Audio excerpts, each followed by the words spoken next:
কন্যা স্ত্রী থাকা সত্ত্বেও বিবাহ আইনকে থোড়াই কেয়ার। দ্বিতীয় বিবাহে বিজেপি বিধায়ক হিরণ। বিজেপি বিধায়ক তথা অভিনেতা হিরণ চট্টোপাধ্যায় দ্বিতীয়বার বিয়ে করলেন। মঙ্গলবার একাধিক ছবি সোশ্যাল মিডিয়ায় ভাগ করে নিয়েছেন হিরণ নিজেই। বেনারসে গিয়ে বিয়ে করেছেন অভিনেতা। পাত্রীর নাম ঋত্বিকা গিরি। বেশ কয়েকদিন ধরেই সোশ্যাল মিডিয়ায় তাদের সম্পর্ক নিয়ে চর্চা চলছিল, কিন্তু এত তাড়াতাড়ি বিয়ে করবেন সেই বিষয়ে হিরণ বা ঋত্বিকার তরফ থেকে কিছুই জানানো হয়নি। অন্যদিকে তার প্রাক্তন স্ত্রী সোশ্যাল মিডিয়ায় মুখ খুলেছেন। সূত্রের খবর, 2025 সাল থেকেই তাদের সম্পর্কে বিভেদ ধরেছিল। সেখানেই উঠে এসেছিল প্রথম স্ত্রী অনিন্দিতা চট্টোপাধ্যায়ের সঙ্গে সম্পর্কের বিভেদ এবং ফের নতুন প্রেমের আগমনের মতো বিষয়ও। মঙ্গলবার হিরণের বিয়ে প্রসঙ্গে প্রথম স্ত্রী অনিন্দিতা বলেন, সোশ্যাল মিডিয়ার মাধ্যমে জানতে পারেন অনিন্দিতা তিনি যে বিয়ে করেছেন। পাশাপাশি বলেন তাদের 19 বছরের একটি মেয়ে আছে। মেয়ের বয়সেই হিরণের বউ ঋত্বিকা, তার বয়স এখন 21। হিরণের বিয়ের পর থেকেই সোশ্যাল মিডিয়ায় রীতিমতো চর্চা চলছে। একই সঙ্গে অনিন্দিতা সাংবাদিকদের মুখোমুখি হয়ে জানান 25 বছরের বিবাহিত জীবন তাদের। দীর্ঘদিন ধরেই নাকি তারও মেয়ের ওপর অত্যাচার চলত। মেয়ের কেরিয়ার ও ভবিষ্যতের কথা ভেবেই সেসব নিয়ে চুপ থেকেছেন তিনি। বাবার বিয়ের ছবি দেখার পর থেকেই মন খারাপ মেয়ের। অনিন্দিতা বলেন যে মেয়ের মন খারাপ। প্রথম স্ত্রী আরো বলেন, আইনি বিচ্ছেদ না করে দ্বিতীয়বার বিয়ে করেছেন হিরণ। বলতে চাই যে আমাদের 2000 সালের 11ই ডিসেম্বর বিয়ে হয়েছে, আর এই 25 সালে 25 বছর পূর্ণও হয়ে গেছে। আর আমার 19 বছরের একটা মেয়ে আছে। এটাই সবচেয়ে বড় কথা, ডিভোর্স হয়নি, ফাইলও হয়নি আমাদের। তবে এই যে এখন যেটা দেখছি এটা নিয়ে আমি শুনতাম, কিন্তু যখনই আমি ওকে জিজ্ঞেস করেছি বা আমার মেয়ে জিজ্ঞেস করেছে তখন বলেছে যে না, এটা ফেক, মেয়েটা আমাদের ব্ল্যাকমেলিং করছে, আমাকে ব্ল্যাকমেলিং করে, আমাকে এই দাও ওই দাও করে এরকম করে। বাট এখন এই ছবিগুলো দেখে তো আর মনে হচ্ছে না যে ব্ল্যাকমেলিং।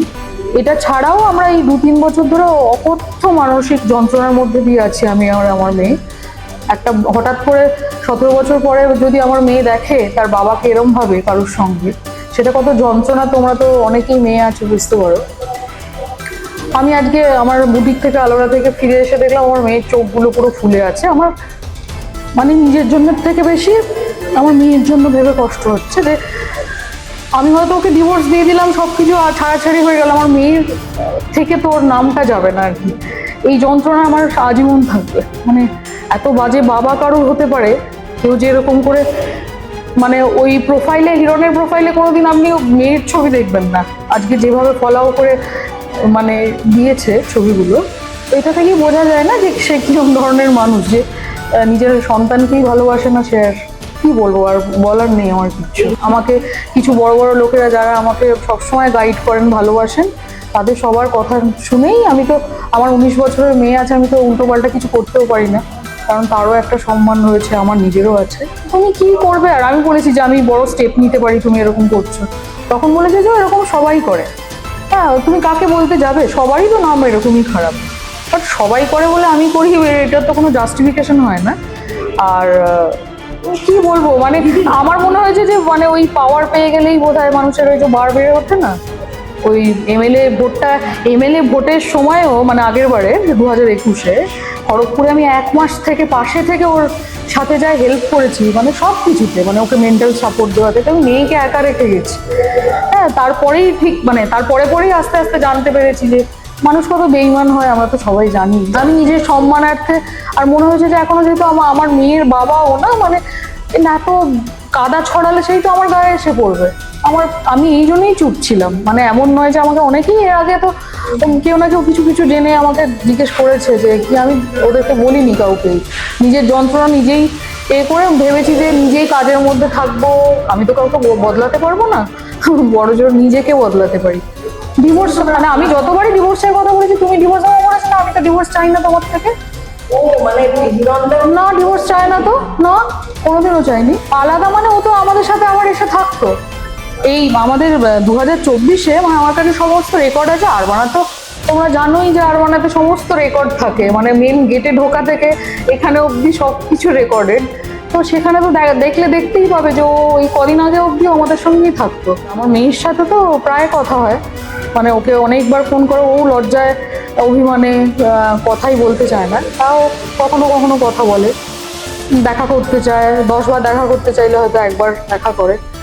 ওরও মন থেকে ওর তো মনে একটা দাগ লেগে গেছে না, যে এরম বাবাকে যে দেখেছিল, হঠাৎ করে বাবার এরকম রূপ দেখেছে। আর সবচেয়ে দুঃখের আর লজ্জার আমার জন্য যে ওই মেয়েটা আমার মেয়ের বয়সী, মানে আমার মেয়ের থেকে 2 বছরের বড় মাত্র। এটা সবচেয়ে আমার কাছে লজ্জার। মানে এরপরে আমি আর ভেবেছি যে এই লোকটার সাথে দূরে থাকাই আমার মেয়ের দুজনেরই ভালো। আর আমাকে তো ইভেন সব জায়গা থেকে ব্লকও করে রেখেছে, মানে হ্যাঁ, মানে সোশ্যাল মিডিয়ার সবকিছু, ফেসবুক, ইনস্টাগ্রাম, আমি কোথাও কিছু দেখতে পাই না, ব্লক করা আছে। এইরকম না না, এতটা বাড়াবাড়ি, মানে এই যে এরকম করে ফলাও করে সেটা ওরকম করে দেখাবে, এটা ভাবতে পারি। হ্যাঁ, প্রেম করে আবার দেখাশোনা করে, যেহেতু আমরা দুজনেই ব্রাহ্মণ ছিলাম, সেই সব মিলে টিলে যেতে। আর আমার 18 বছর বয়সে বিয়ে হয়েছে, ওর তখন 24, আমার চেয়ে 6 বছরের বড়।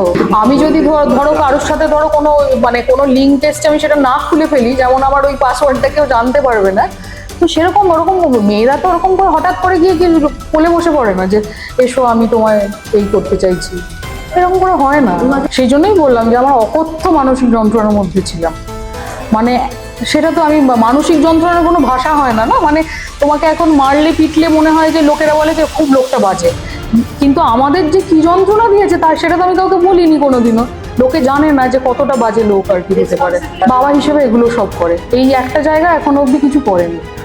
যে ও এইটা আর হয়তো আরো এই জন্য করেনি যে ফিনান্সিয়াল ব্যাকআপটা থাকলে অ্যাটলিস্ট অনিন্দিতা বা নিয়াশা এলে বেশি বিয়ে করতে পারবে না আর কি। এখনো ওই জায়গাটায় আমাদেরকে চাপ দেয়নি, বলবো আর কি, চাপ দেয়নি। ওই বিয়ের কোনো মূল্য নেই। তো মেয়েটা একটা মানে বোকা বা ভীষণ শয়তান মেয়ে বলবো, কারণ 17 বছর 18 বছর বয়স থেকে কোনো মেয়ে যদি কোনো একটা 50 বছর লোকের কাছে চলে যায় নিজে থেকে, সে কি লেভেলের মেয়ে হতে পারে সে তোমরাও জানো, আমিও জানি। তো সেটা নিয়ে আর কিছু বলার নেই। তো এবার হিরণদাও তো ছোট না, বাচ্চা না, এইটুকুই বলবো। আর হিরণদাই জানবে কি চায়, আমি জানি না। মানে আমি 25 বছর পরেও বলবো যে আমি লোকটাকে চিনতেই পারিনি। মঙ্গলবার সোশ্যাল মিডিয়ায় নিজের দ্বিতীয় বিয়ের একগুচ্ছ ছবি পোস্ট করেন খোদ হিরণ। হিরণের দ্বিতীয় স্ত্রী ঋত্বিকা গিরি পেশা একজন মডেল। সোশ্যাল মিডিয়ায় পোস্ট করা ছবিতে দেখা যায় লাল বেনারসিতে সেজেছিলেন কনে ঋত্বিকা, অন্যদিকে হলুদ পাঞ্জাবিতে সেজেছিলেন হিরণ। সব ছবি প্রথমে পোস্ট করার পরও কিছুক্ষণের মধ্যেই সেই সব পোস্ট সরিয়ে ফেলেন হিরণ, কিন্তু কারণ কি তা এখনো পর্যন্ত কিছুই জানানো হয়নি। হিরণ এখনো পর্যন্ত বিয়ে প্রসঙ্গে কোনো মুখও খোলেননি। সোশ্যাল মিডিয়ায় হিরণের অনুরাগীরা তাদের বিয়ে দেখে রীতিমতো অবাক। প্রসঙ্গত একাধিক ছবিতে অভিনয় করেছিলেন হিরণ, কিন্তু বর্তমানে রাজনীতির কাজ নিয়ে ব্যস্ত হিরণ। 2020 সালের পর থেকে আর কোনো বড় পর্দায় দেখা যায়নি হিরণকে। আমাদের ভিডিও ভালো লাগলে লাইক ও শেয়ার করুন, কমেন্ট সেকশনে আপনাদের মতামত জানান। আরও ভিডিও পেতে আমাদের চ্যানেলটিকে সাবস্ক্রাইব করুন এবং প্রতি মুহূর্তে খবরের আপডেট পেতে প্রেস করুন বেল আইকন।